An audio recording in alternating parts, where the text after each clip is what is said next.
Okay, I wanted to show you a real quick and dirty way to make a version of these plant labels. Actually, much cheaper than these. I bought these from Amazon, 100 of them, probably around $7, something like that. Anyway, so you just get yourself a cup, plastic cup. You could use a solo cup. This happens to be a real cheap plastic cup. And all you do is pull this towards you and tear down just like that. Tears down very easily. You can make it as wide as you'd like. Again, just tear down.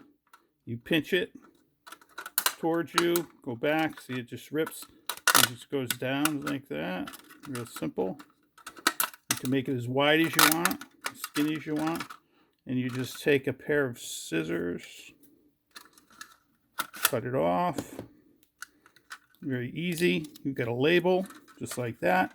Get yourself a Sharpie. Any Sharpie will do. And you just write on there just like that.